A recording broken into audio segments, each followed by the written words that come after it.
बात मनवाने के लिए या किसी से अपना कोई काम निकलवाने के लिए आज आपको एक ख़ास अमल ये बताने वाला हूँ।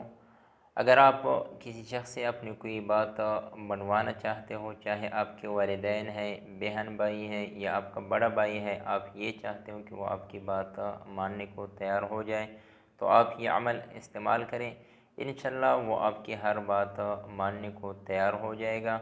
या आप थाने में या कचहरी में किसी ऑफिसर से अपनी कोई बात मनवाना चाहते हो, तो आप ये अमल ज़रूर करें।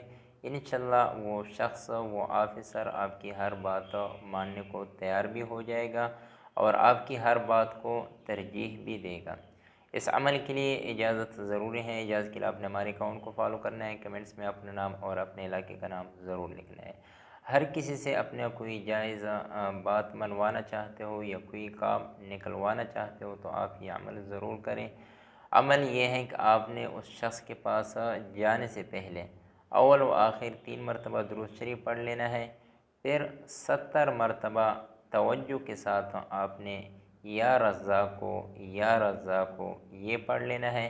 फिर अपने ऊपर दम कर लेना है, फिर उस शख्स के पास आपने जाना है। तो इंशाल्लाह वो शख्स आपकी बात को तरजीह भी देगा, तवज्जो भी देगा और आपकी बात मानने को तैयार भी हो जाएगा। वीडियो को सदका जारिया समझकर अपने दोस्तों के साथ ज़रूर शेयर करें, अकाउंट को फॉलो कीजिए।